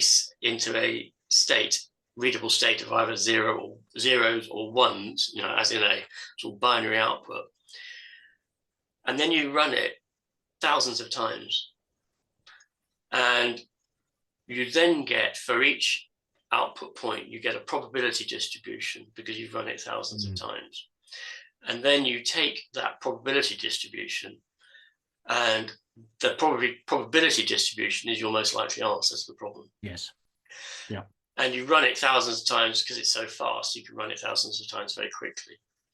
The advantage of a quantum computer is that because it analyzes essentially analyzes all possible answers simultaneously rather than individually. So the analogy is with searching a Rolodex for a name on a business card. A classical computer would examine each card in turn. A quantum computer will essentially examine them all at once to find the most probable card. And it does this through this quantum property called entanglement, where when two qubits are entangled, they become codependent.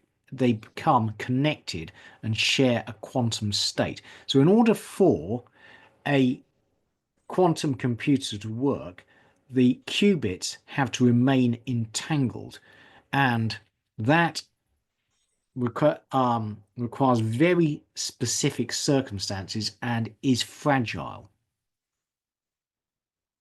So one of the problems with quantum computers is that maintaining entanglement is hard, and if entanglement collapses, then you get out an answer, but you don't know whether it's the right answer. So the error rate is high, and error correction is hard, and adding extra qubits is also hard. So scaling is difficult. So what have Microsoft achieved? Well, they this week claim to have developed a chip with 8 qubits on it. This is the Majorana 1. And they claimed that this utilizes a new state of matter. Now, it's not a new state of matter. This state of matter has been known for a very long time. And it's not, when you say it's a state, it's not really a state. It's a quantum state of matter. So it refers to the quantum properties of the matter rather than its physical state. So the fact they've sort of overstated that aspect of the breakthrough lends you to think that perhaps they've overstated other aspects of their breakthrough as well, and they've already had to qualify some of their claims in response to a peer review of their Nature paper. But what they've done is, I think, really clever. So most qubits are trapped ions or particles, and instead what they've done is they're using superconductors, so superconducting nanowires, basically, which have been cooled to 15 Kelvin, i.e. just above absolute zero. And because they're bigger than ions, the quantum particles are much more stable, and that allows the quantum computer to hopefully be more stable and have less errors. Now, they are claiming that in order to create a quantum computer, you need to develop a chip with 1 million qubits on it. And the Majorana 1 has got 8. So we are a very long way from commerciality, but they believe they've got a clear path towards that goal. Richard, what do you think? I mean, it's incredibly complicated, isn't it, Keith? The whole thing is incredibly complicated. As I get so trapped particles, you have to cool it down to just a fraction of a degree above absolute zero in order to maintain the stability of the system. But it does look as if very, very gradually the technological problems are being solved. It depends what you mean by supercomputers, isn't it? I actually think it's really difficult to tell. There are an awful lot of technological problems yet to be resolved. There are 7 or 8 different mechanisms of creating the qubit. They're all competing. Microsoft may be right at the topological, but I think any investment in it is speculative in the sense of you don't know where. It's a little bit like it's probably a bit of a puerile analogy, but VHS versus what was the other video technology, Betamax. Betamax. You don't really want to be picking one of them. You want to be able to pick a selection of them. And also understand that the time. I mean, the successful developers will probably have a huge market. And there is actually an ETF for quantum computing as well. Really? I found one, which is it's the defense quantum computing. Sorry, the Defiance quantum computing ETF. I'll send that to you as well.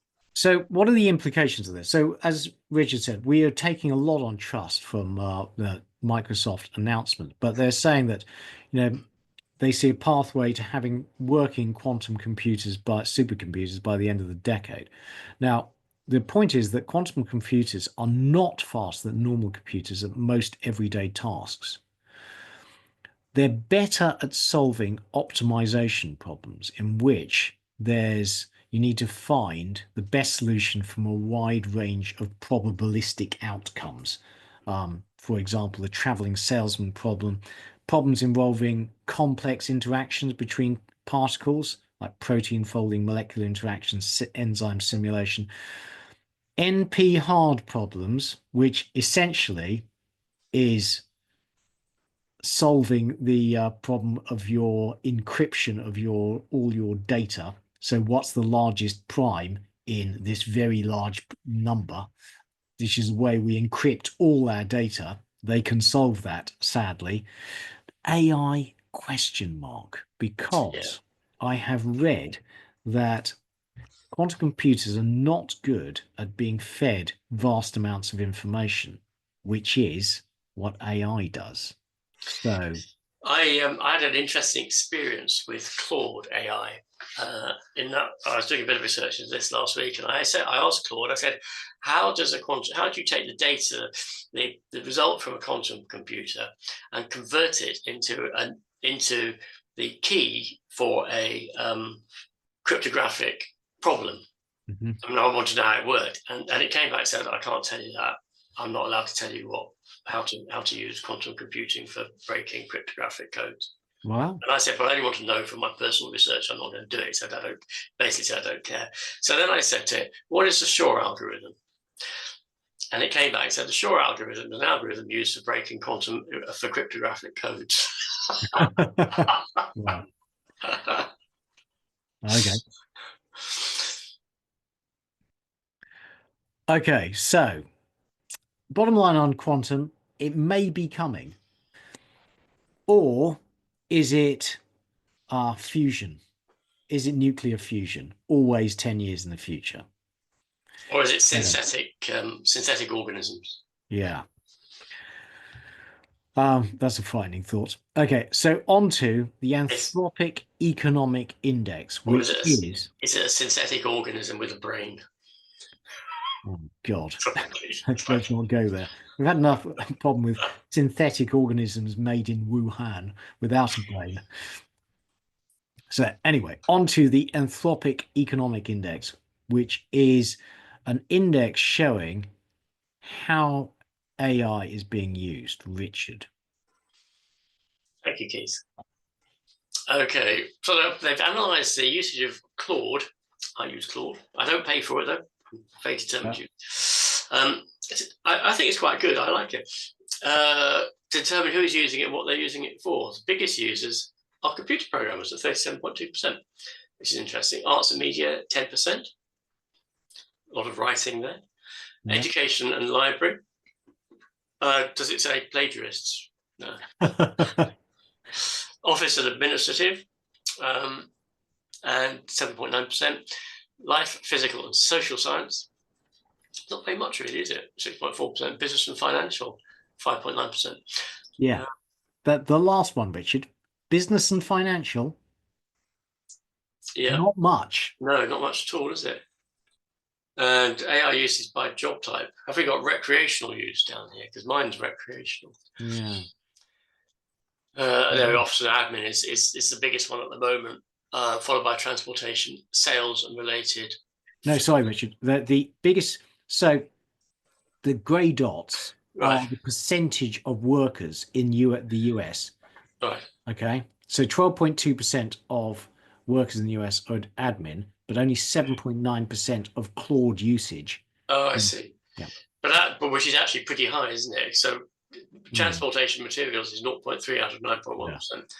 Yeah. So yeah, I'm with you, Keith. Yeah. So looking down, it's yeah. So basically, the uptake is apart from computational, mathematical, Yeah. which was outsized, and actually education.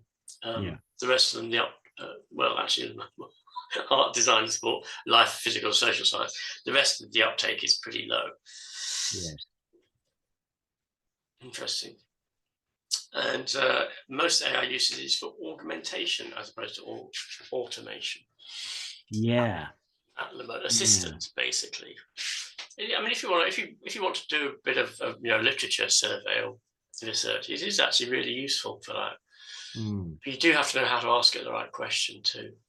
It is concentrated in the median salary occupations, which is mid-skill, not high skill, which is probably what you'd expect, really. Yeah. People using it to upskill, basically. If you're high skill, you don't need it. No. Yeah. In 2024, 72% of firms were using AI and 65% were using AGI, artificial. We haven't really, well, yeah. I find this very, very difficult to believe. Yeah, I think people say they use it when they don't really use it. Yeah, exactly. And AI's Grok 3, XAI's Grok 3 model outperforms ChatGPT-4 DeepSeek. Basically, it's improving very, very quickly. Yeah. Every new model that comes out is an advance. So Grok is Elon Musk's, isn't it? It is, yeah. Every new model that comes out is better. Yeah. It's improving amazingly fast. So this is a chart showing the investment surge via the private sector, effectively. So the Magnificent Seven started investing in it in 2010 and now reached the level of US government investment in it, which started in 1960. So basically, the US government has primed this research, and now the private sector is jumping in. I'm not sure, actually, I'm not sure that's true, Richard. I think this is just like totally R&D. But what it's saying is the Magnificent Seven, their total R&D matches that of the entire US government. I'm with you, yeah. Amazing. And there is no sign of a slowdown in tech capex. Yeah. So, because the thing is, when we go through, you're using Claude and you're not paying anything for it, and everyone is investing and developing better models. And we know that DeepSeek is essentially free. It's not clear to me how they're going to get a return on this investment. Well, they keep having to release their previous versions for free, and they charge for their current version, don't they? Yeah. But that is, as their versions get better, the free one can do more. I think they're going to start putting paywalls around them in some way. They'll have to. Yeah. But then you just use DeepSeek. So 50% of S&P 500 companies claim to be adopting AI. I mean, I think there's a difference between adopting it and usefully using it. Yes. They may, you can get AI to write you an email. I guess that's adopting, but is it useful? To what extent does it make a difference? Yeah. I think that process is going to be quite slow. Did you know, Keith, I am actually an avatar? You could do with a bit of smoothing, I'd say. I just opened the door for your insults. You have, yes. So, I mean, the bottom line is, with if everyone's using AI, where are the redundancies? Where's the productivity uplift? I don't see it. I don't think they're all exaggerating, basically. Yeah, I think it's too early. I mean, it obviously will be used. It will become incorporated into processes. I think it's too early for significant. I mean, I think one interestingly, so another relative has noticed that a younger relative has noticed that who works in IT, that the number of job vacancies for basic level programmers has plummeted. Yes, I've heard that as well. And that's presumably because of the encroachment of AI on simple programming. I have prepared lots of extra segments we just don't have time for. In particular, I really want to look at Japanese debt sustainability because the inflation numbers are awful. So we had numbers from the UK. CPI rose to 3%, core 3.7%, RPI 3.6%, all up. Sadly, in the US, similar pattern, so CPI at 3%, core at 3.3%. But look at Japan. Japan, the numbers were awful. CPI 4%, core 3.2%. So Japanese inflation rising faster than in the UK and the US. So next week we're going to talk about that because bond yields are rising sharply, bringing into question Japanese solvency. So in tariffs are inflationary. Donald Trump is imposing a one-off rise in inflation in the US. The question is whether US workers will demand higher wages and compensation, setting off a second round of inflation. But the bottom line for now is that deflation, the disinflationary trend of the last year, has stalled everywhere. Other charts, Richard. Thank you, Keith. Okay, so life expectancy versus health expenditure in various countries. And we can see that the US is a massive outlier, that the health expenditure is high, but the life expectancy improvement from it is very poor. Yeah. Because the thing is, we talk about what Donald Trump is doing. And this, the healthcare sector in the US is A, very poor performer, B, vastly expensive, C, desperately unpopular. Yeah. Elon Musk is going in and just slashing things. Are they actually going to do the hard business of reform? Well, that's the thing, and Obama tried it and failed, didn't he? Yeah. It's very difficult to.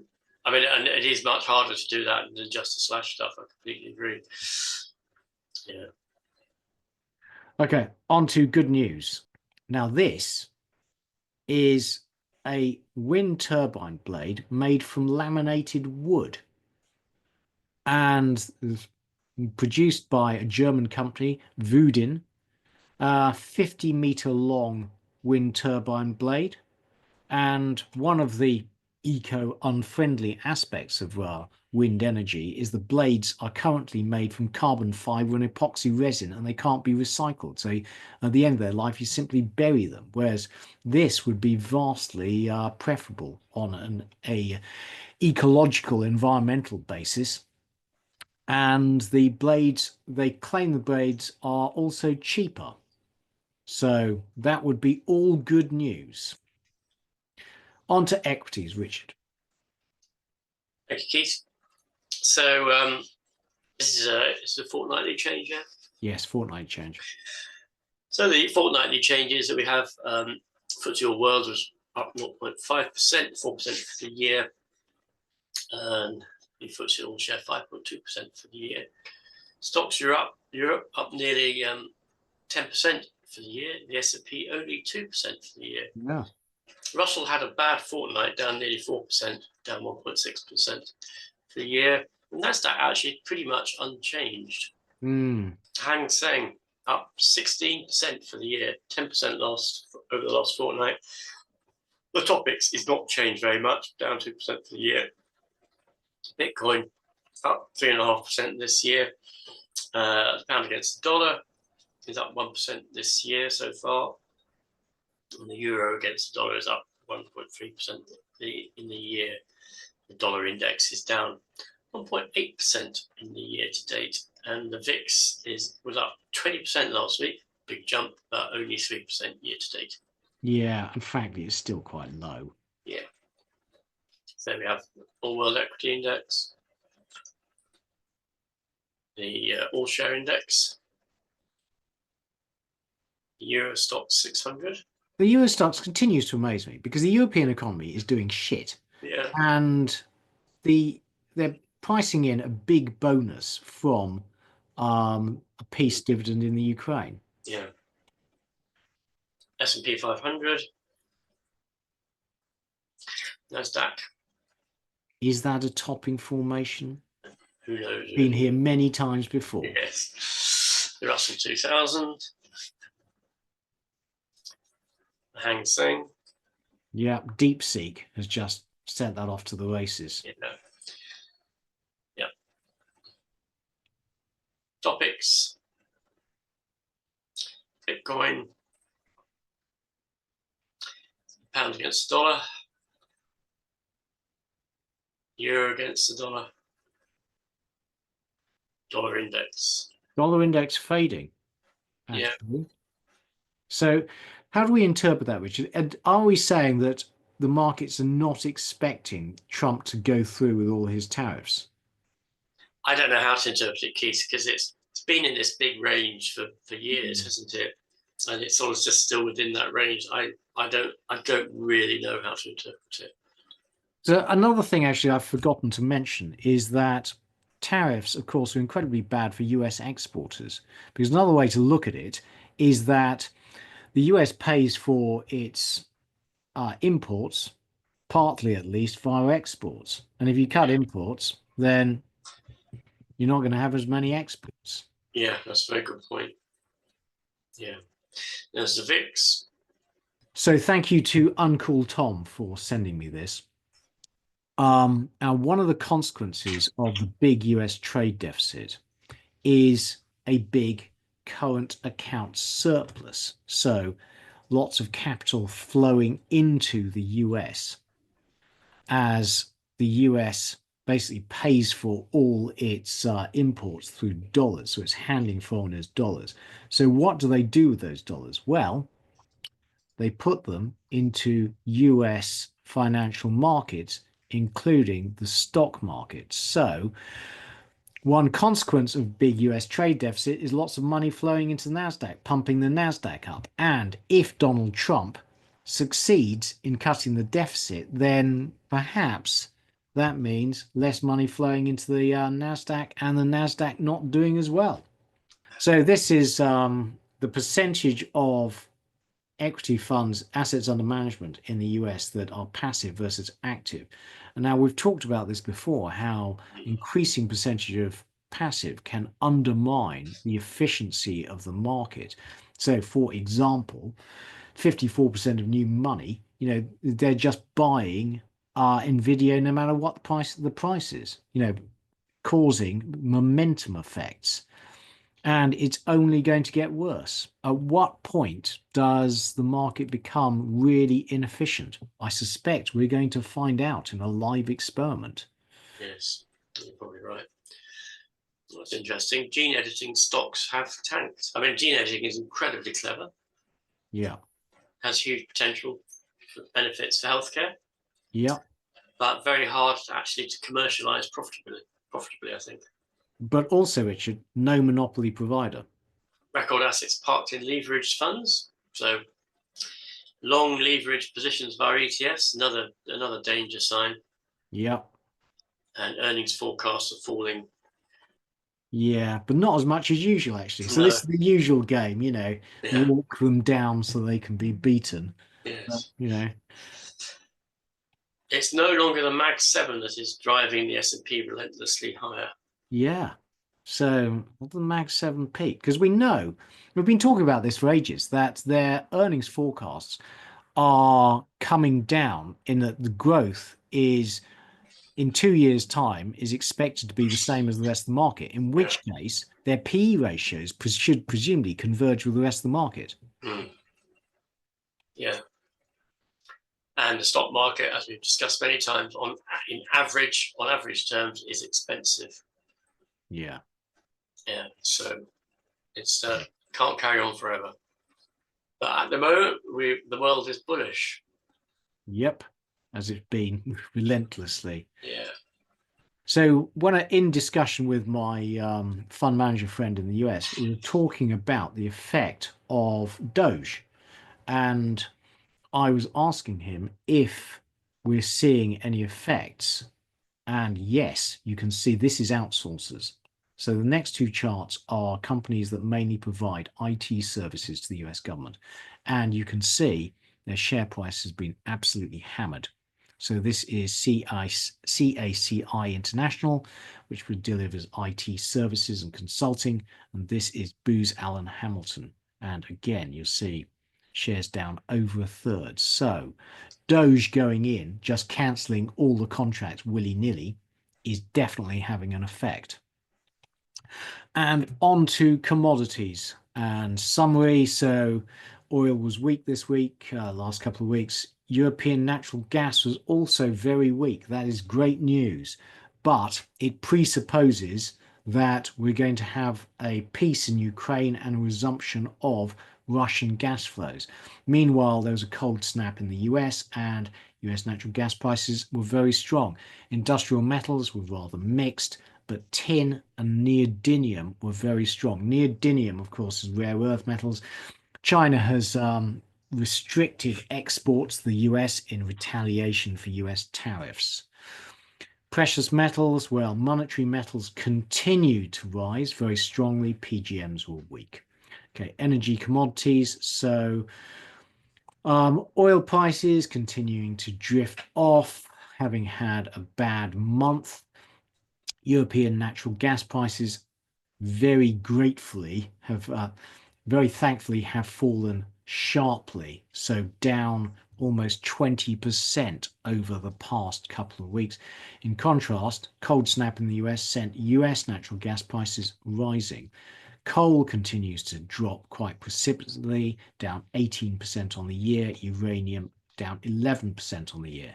So this is Brent towards its lows over the last couple of years. This is WTI, all that optimism at the start of the year fading again. We look at numbers specific to the oil market. Well, last couple of weeks we've had a small crude build in the US, although inventories are still down since the start of the year. Crude production is recovering, but still down from the start of the year at 13.5 million barrels a day, largest oil producer in the world.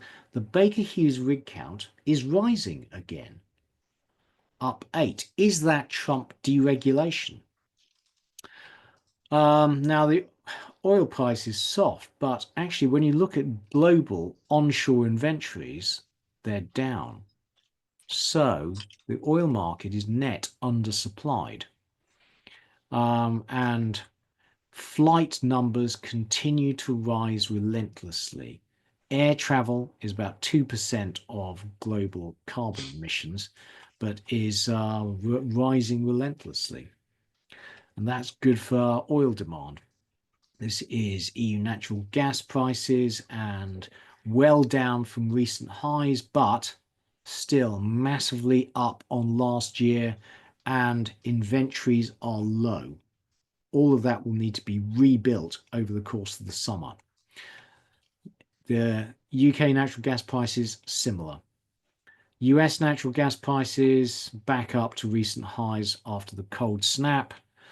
And these are US LNG exports. And as we've discussed previously, in the second half of 2024, a load of new LNG trains came online, leading to continued growth in US LNG exports. And that should be good for gas prices in the UK and Europe. Coal, that's down a long way from recent highs, down over a third since September. Uranium, also down quite sharply over the last year. On to industrial metals, Richard. Thanks, Keith. So just looking down at the year-to-date changes, aluminium is 4% up this year, cobalt down 11%, copper's up 13%, so a significant rise. Iron ore up 3.4%, lithium pretty much unchanged, just 1%. Neodymium up 13%, nickel up 1.8%, tin up 15.8%, of which 8% was in the last 2 weeks, and zinc down 2.7%. So general sort of upward trend, I would say, but not every commodity benefiting from that. So there's aluminium, cobalt. Now, actually, let's talk about cobalt, because I prepared a section on cobalt, but honestly, I just don't think we're ever going to have time to fit it in. So to summarize, cobalt is largely produced as a byproduct of nickel and copper. And you know that the Indonesians are producing a lot of nickel, which produces a lot of cobalt byproduct. But the biggest problem for the cobalt market is copper. And in particular, the Chinese have developed two huge copper mines in the DRC. Now, from the top of my head, they were forecast to produce 60,000 tons of cobalt as a byproduct of copper production in the DRC last year. They actually produced 110,000. Now, so that led to a massive increase in cobalt production, and the total size of the cobalt market is only about 220,000 tons, I believe. So, as long as the Chinese keep on producing copper from the DRC, they are going to flood the market with cobalt. And because cobalt is a byproduct, there is not a natural equilibrium for the price. The price is set by the copper market. And so cobalt did. Don't invest. Copper chart, price of copper. And Trump's tariffs threats appear to have spurred the copper price. Yeah. So basically, the market appears to be pricing in a 10% tariff on copper, which Trump hasn't yet announced. Sorry, yeah. Says the same thing. Yeah. Iron ore, lithium, neodymium,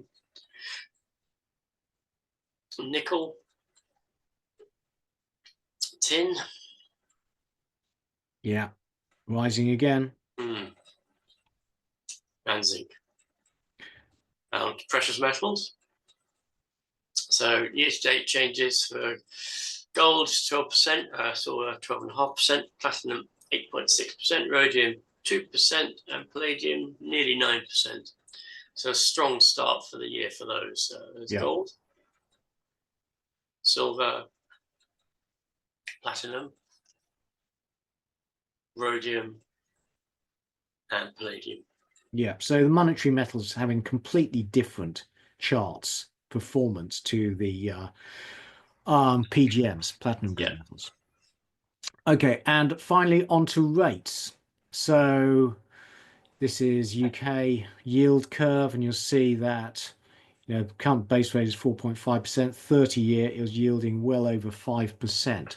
So long bonds locking in restrictive interest rates for a long time. This is a much more usual yield curve. But again, in the US, the market is not anticipating the interest rates to come down below 4.25% ever, really, on a consistent basis. So the yield curve is currently expecting that status quo in the US. They're not going to be able to cut rates, no recession ad infinitum. Now, reminder, in the long term, bond inflation break-evens tend to follow oil prices, and oil prices have come down. So hopefully that should mean inflation does come down a bit. And TIPS yield, currently the oil market is saying that inflation break-evens are too high. And also in the very long term, yields follow nominal GDP growth. So what's happening in the US at the moment is that GDP growth is decent and inflation is too high, leading to high nominal GDP growth. And so you see that reflected in a higher US Treasury, 10-year Treasury yield. In the UK, what we've got is very little growth and far too much inflation. Now, if inflation comes under control in the UK, then that would mean our terrible GDP growth should mean long bond yields come down. And that essentially was my investment. But inflation, unfortunately, has been terribly persistent, much worse than I expected, primarily because of that surge in earnings growth from August onwards, which I remain puzzled by. If anyone knows what's going on, please get in touch. Now, Scott Bessent is saying that they want to get interest rates down in the US, but he's clarified that, saying, we're not trying to pressurize the Fed. Oh, yeah. Instead, they're concentrated on the 10-year. So let's see. But going forward, this year, the US is going to need to sell an absolutely eye-watering $10 trillion in bonds. And this is what they're intending to do. So they're going to sell a lot of the 5-year, a lot of the, what's that, 7-year, less of the long dated.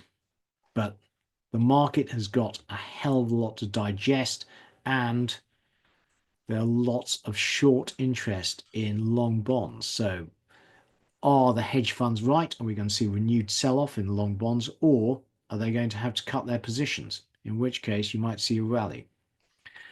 Okay, moving on to the charts of the UK 2-year. Now, actually, the last 2 weeks have seen terrible data coming out of the UK. Very depressing for me, in that earnings growth way too high at 6%, inflation beating, and the Trump's actions in Ukraine means that the UK is going to have to boost defense spending. Also, productivity numbers terrible. All of that puts pressure on Rachel Reeves. And what's she going to do? Is she going to cut spending, increase taxes, or worst of all, relax her fiscal rules?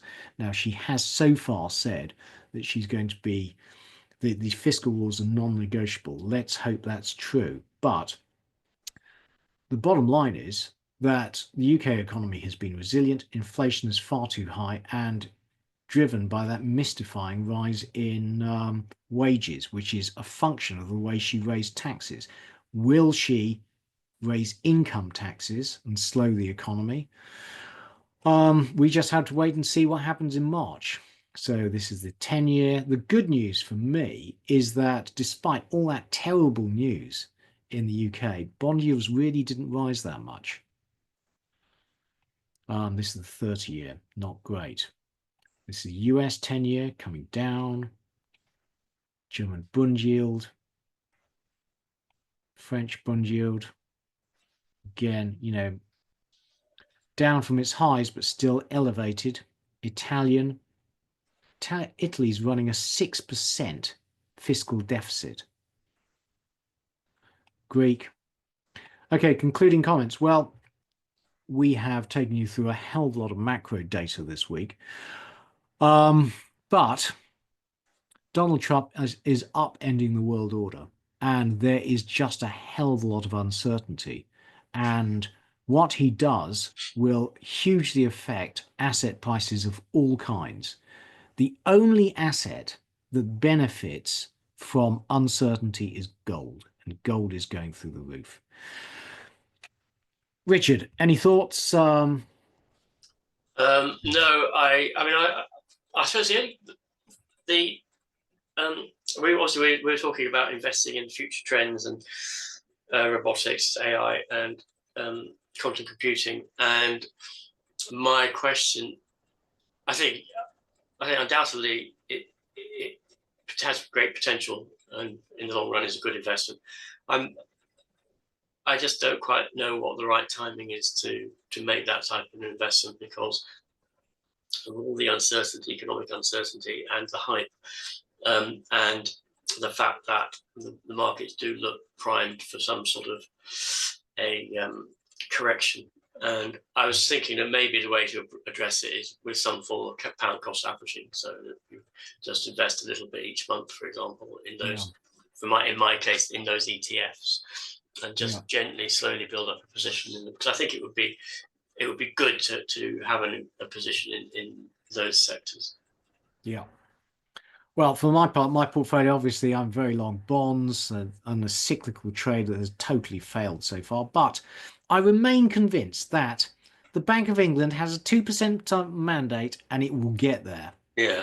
So when it gets there, that chart we showed you earlier of interest rates being essentially a function of nominal GDP growth, UK GDP growth, shit, and 2% target. So also at some stage, the economy will go into recession and the Bank of England will need to cut rates. So I'm just sticking with it.